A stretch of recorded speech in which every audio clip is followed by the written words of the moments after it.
Haleluya. Tuhan sangat benci orang Kristen yang sombong, makan puji. Ya. Daniel pasal yang kelima, ayat yang ke-23. Tuhanku meninggikan diri terhadap yang terhadap yang berkuasa di surga. Saudara, kenapa banyak sekali orang Kristen tidak jadi kaya atau kayanya tidak bertahan lama? Cuma 1 tahun, cuma 2 tahun, cuma 5 tahun, bahkan cuma 10 tahun. Karena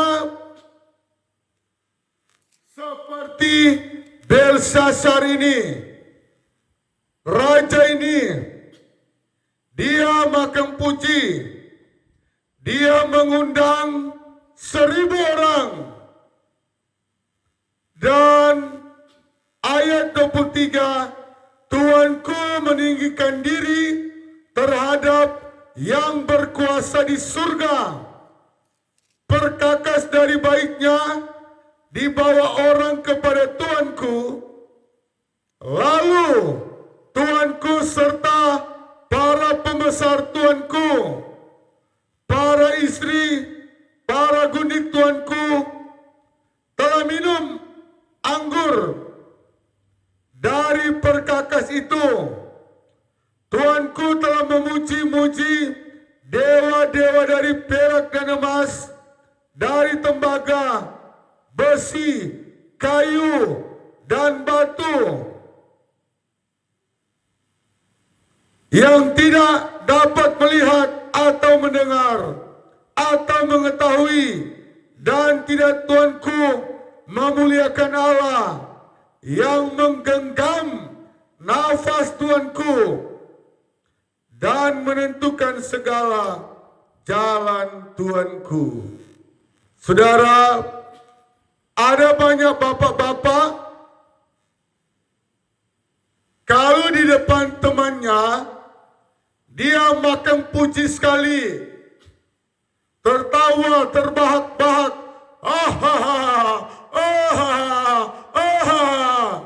tapi kalau di depan istri, dia marah-marah istrinya. Kalau bercerita dengan teman, dari jam 7 malam sampai jam 1, tidak bosan. Kalau mengobrol dengan istri 1 jam, dia sudah rasa lama. Saudara, Tuhan yang cemburu. Saya katakan dan Alkitab berkata, Tuhan yang kita sembah, Dia bukan cuma Tuhan yang kasih, tetapi Dia Tuhan yang cemburu. Dan yang menarik di sini, Dia sudah menyombongkan diri dengan Tuhan yang berkuasa di surga. Amin. Tuhan yang berkuasa di surga dan di bumi. Saudara yang Tuhan Yesus kasihi, jangan pernah kita menyombongkan diri. Jabatan kita yang tinggi, gelar kita yang tinggi, dan yang paling menarik adalah perkakas gereja, dia minum di tempat perkakas gereja. Wow, betapa sombongnya raja ini.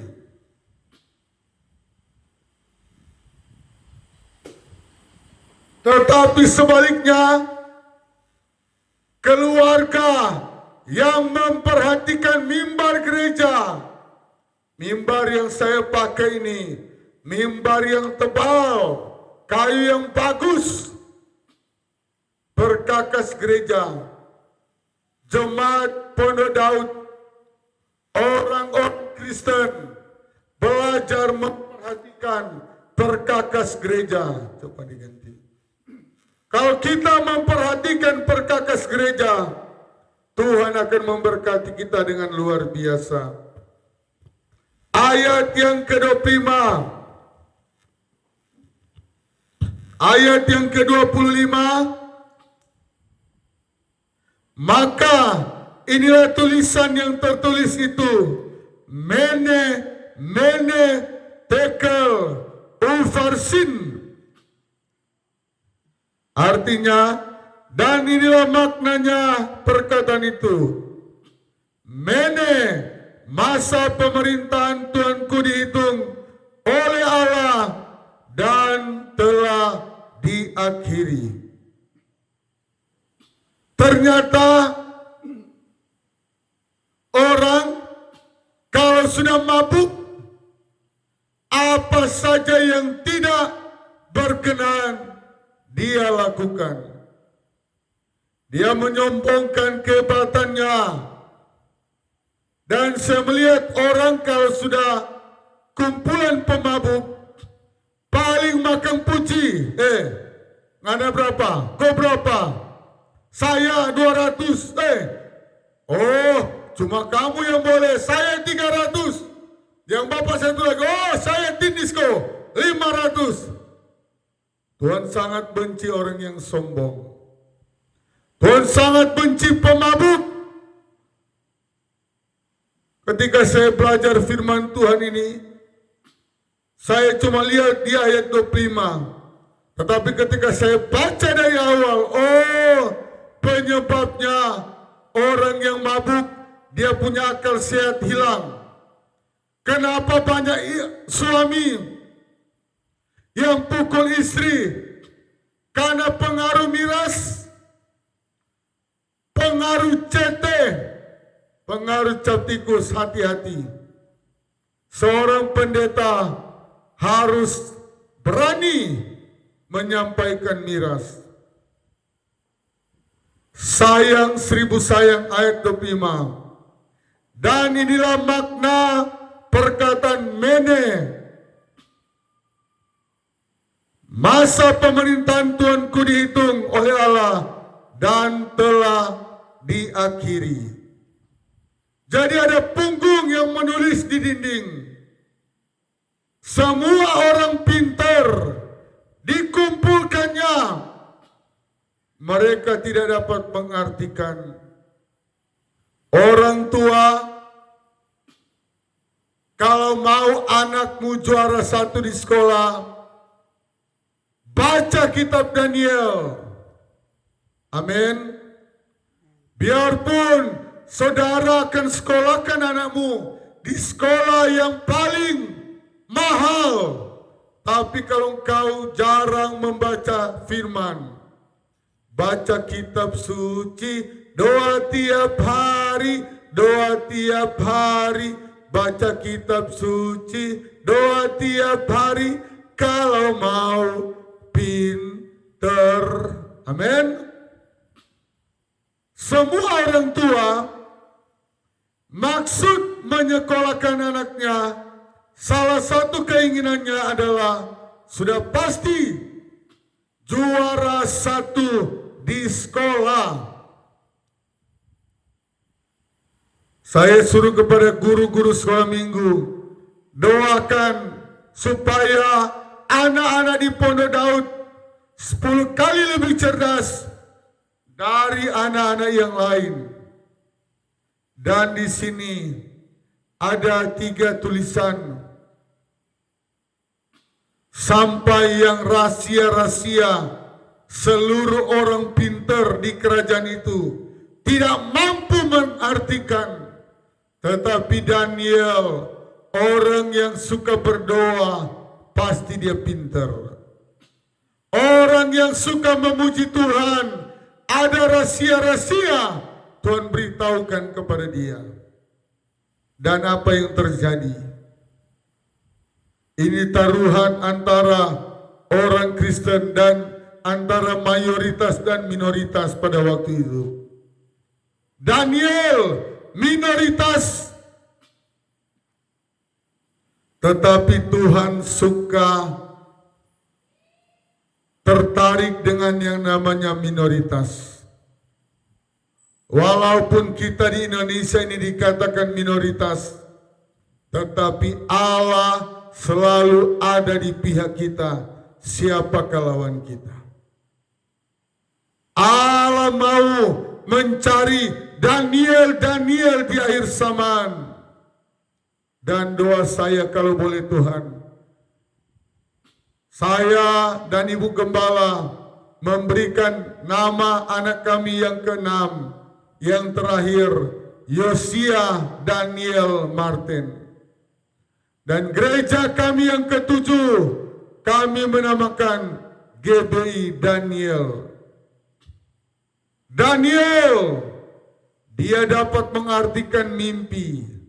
Dia dapat mengartikan tulisan yang rahasia dari sorga. Karena apa? Dia dekat dengan Tuhan. Dia suka bergaul intim. Banyak orang Kristen, nanti kalau ada maunya, wow, rasanya mau tidur di gereja. Rasa-rasanya ibadah jam 10, jam 9 dia sudah ada. Tetapi ketika doanya sudah dijawab Tuhan, dia hilang pelang-pelang. Dan dia so jarang sekali beribadah. Tetapi Daniel, orang Kristen, pemuda yang stabil, pemuda yang tidak cari untung di gereja, pemuda yang tidak manfaatkan keuangan di gereja. Dan ayat yang ke-26. Dan inilah makna perkataan ayat 27. Tekel, Tuanku ditimbang dengan neraca dan didapati terlalu ringan. Yang pertama yang paling berbahaya, yaitu jabatan kita Tuhan akhiri. Keberhasilan kita Tuhan akhiri. Kekayaan kita Tuhan stop sampai di situ. Dan yang kedua, bukan cuma babi yang ditimbang kilo, tetapi tubuh manusia ditimbang. Apakah di bulan November ini rajin beribadah? Apakah di tahun 2024 rajin ibadah? Apakah rajin berbuat kasih? Atau rajin Carlota? Apakah rajin memperhatikan perkakas gereja? Apakah rajin menyumbang uang pengertian bensin atau tidak? Apakah persembahannya 1.000 atau lebih dari 1.000? Sangat disayangkan, dunia yang serba mahal, gayanya selebritis, tetapi keuangan kritis.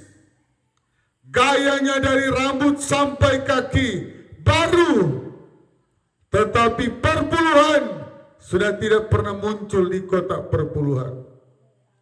Persembahan, ingat Tuhan waktu ada di dunia suka memperhatikan orang yang membawa persembahan. Dan persembahan saudara sangatlah bernilai, apalagi diberikan dengan tulus hati. Engkau yang suka healing, engkau yang suka jalan-jalan ke luar negeri, oh mata Tuhan akan melihat, oh ini ibu, dia suka jalan-jalan ke luar negeri. Saya mau lihat dulu, dia kasih persembahan berapa? Wah, 2.000 doang. Malu dong. Planning aku, Tuhan bilang, planning aku.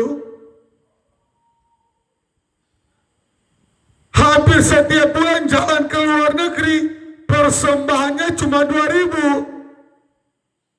Ternyata ada neraca yang menimbang. Amin. Ada neraca yang menimbang.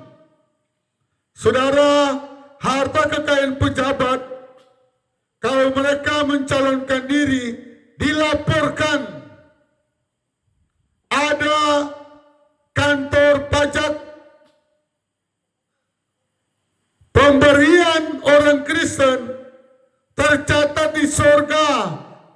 neraca khusus. Ada banyak pejabat yang tidak jujur melaporkan kekayaan. Tidak bisa diketahui. Kalau dia sudah simpan di tanah, berangkasnya dia taruh di rumah, tidak ada yang bisa melacak uangnya. Tetapi kalau Tuhan di surga, Dia tahu persembahanmu, Dia tahu pemberianmu. Bahkan Tuhan berkata, sedekah mampu menghidupkan orang mati. Dorcas, sedekah dan kebaikannya mampu menghidupkan dia. Alkitab mencatat, kebaikan dari manusia sangat diperhatikan oleh Tuhan. Mata Tuhan ada di tengah orang yang suka berbuat baik. Sekali lagi ayat 27. Tackle. Tuanku ditimbang dengan neraca dan didapati terlalu ringan. Kalau dengan teman-teman royal, kalau melep-melep royal, kalau miras royal, kalau healing royal banget, Rek. Tapi kalau untuk pekerjaan Tuhan, rasa-rasanya dia mau sakit kalau dia berkorban. Dia marah suaminya kalau mau berkorban. Dia marah istrinya kalau mau berkorban. Saudara, ini kesaksian pelayanan kami. 2006, kami 2007 kalau tidak salah, Natal yang kedua, rapat panitia Natal. Ada satu keluarga yang berjanji, bapaknya, oh kami di Natal, kami sate B2. Oh suaminya cukup kaya, dosen terkenal, dan ini masih bulan September, sudah rapat. Begitu acara Natal, pranatal, yang dia kasih sate ayam, itu pun tidak banyak. Apa yang terjadi? Ini kisah nyata, terjadi di pelayanan kami. Kebunnya terbakar, orang tuanya hampir stres, dilarikan ke Jawa, kasih hiburan. Kebun cingkenya terbakar. Karena apa? Dia tipu Tuhan di waktu Natal. Waktu panitia tanya, ibu mau kasih apa? Sate B2. Wow. Kalau sate B2, makanan yang terenak di Natal, kalau taruh di meja, tidak sampai 5 menit, putus, habis. Seperti iklan bilang, bocor. Minumannya bocor, gelasnya bocor. Saudara yang suka hitung-hitungan dengan Tuhan, sama Tuhan juga hitung-hitungan. Bagaimana Tuhan mau kasih kekayaan? Tuhan tahu, oh ini ibu ini pangbagaya. Biar kalah nasi, yang penting jangan kalah aksi. Istilah di kampung saya itu, istilah orang Sulut. Biar rumah semua rubuh-rubuh, yang penting gaya mantap. Saudara yang saya katakan tadi, dia pikir-pikir, aduh, kalau mau kasih sate B2, harganya cukup besar, tetapi kekayaannya memang banyak. Tuhan hukum lewat apa? Cengkehnya yang besar terbakar, orang tuanya hampir jadi gila, terpaksa dilarikan di Jawa. Kasih jalan-jalan, kasih hiburan orang tua. Dia sudah mau hampir stres, cingkenya yang siap panen akhirnya terbakar. Padahal yang dia mengkorbankan cuma 500.000 pada waktu itu. Cuma 1 juta. Tetapi Tuhan ambil kekayaannya puluhan hampir ratusan juta. Sehingga orang tuanya mau jadi gila, tinggal dilarikan di Jawa sana. Ayat yang ke-28, beres kerajaan Tuanku dipecah, diberikan kepada orang Media dan Persia. Wow. Berkat kita dikasih pindah di tetangga. Berkat kita kasih pindah ke orang lain. Yang tadi di stop, berkat kita. Yang kedua ditimbang, oh ringan banget. Terlalu ringan. Saudara, kalau kasih kita terlalu ringan, mengampuni kita berat untuk mengampuni. Allah tidak mau percayakan keberkat yang lebih besar. Ada jemaat kami, waktu dia belum ada mobil, dia berkata, Pak Gembala, doakan. Kalau kami ada mobil, kami akan pakai untuk jemput-jemput jemaat. 1-2 bulan dia jemput jemaat. Bulan ketiga, dia hanya santai-santai. 1 tahun lebih, mobil itu dealer sotarik. Kenapa? Tuhan maha menilai. Tuhan Allah yang cemburu. Jangan dengan teman-temanmu kamu habis-habisan. Dengan teman-temanmu kamu diajak ke luar negeri. Berapapun puluhan juta kamu tidak pernah baku hitung. Tapi dengan Tuhan, begitu ada orang yang cari pasar, cari dana gereja, dia bilang pe om ding tante yang cari pasar, cari dana, bapak dan mama tidak ada. Kalau saudara terus bersembunyi seperti itu, Tuhan juga bilang dari sorga, malaikat bilang pak om dengan tante itu yang pelit, tidak lama lagi engkau tidak ada di dunia ini. Tuhan akan berlaku yang sama. Hukum tabur tuai ayat 29. Lalu atas cita Belsasar dikenakanlah kepada Daniel pakaian dari kain ungu, dari leher dikalungkan rantai emas. Wow. Ini 1 gram saja 1.500.000. Ini rantai kalung emas. Luar biasa kalau orang yang mengasihi Tuhan. Waktu dia mau dikasihkan hadiah, dia bilang tunggu dulu, saya artikan dulu. Daniel tidak mata duitan.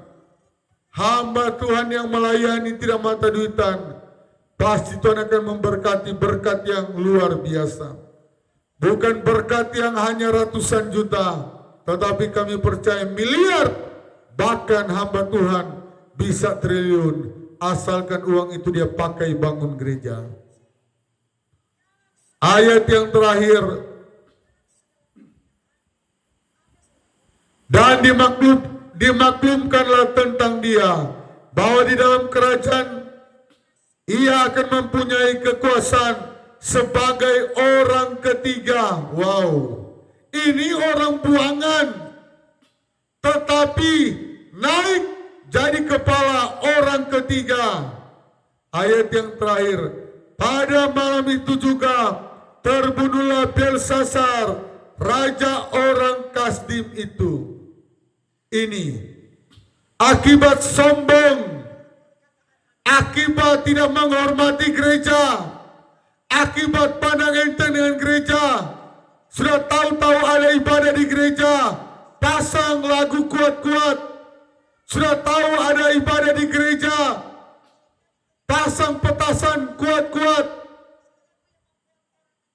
Saya percaya di akhir zaman ini Allah akan bertindak. Orang yang tidak menghormati gereja,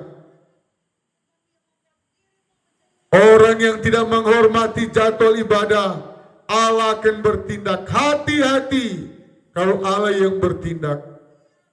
Mari lewat kebenaran firman Tuhan Allah kita. Dan kalau dulu penyembahannya di pohon-pohon besar, penyembahannya di batu-batu besar, tetapi paling banyak orang mereka menomorduakan Tuhan lewat apa? Lewat pekerjaan mereka. Kalau kerja, 1 kali 24 jam.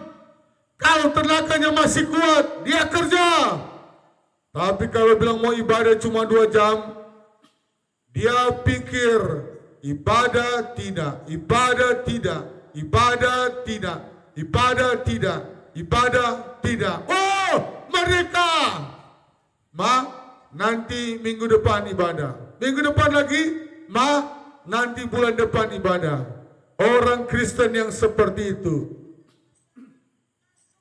dia akan menjadi orang Kristen seperti Belshazzar, raja orang Kasdim yang terbunuh.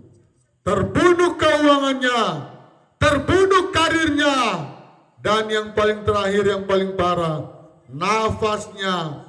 Tidakkah engkau menghormati yang menggenggam nafas? Daniel berkata, banyak orang tidak menghormati bahwa Tuhan yang menggenggam nafas. Ya, ayat yang ke-25.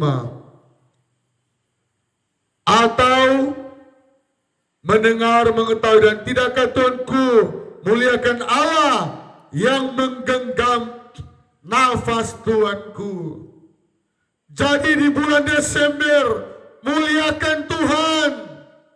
Allah tidak tertarik dengan baju barumu, tasmu Hermes, sepatumu dari Itali, bajumu dari Itali. Tuhan tidak pernah tertarik. Tetapi yang Tuhan tertarik seperti orang Majus, dia memuji dan memuliakan Tuhan.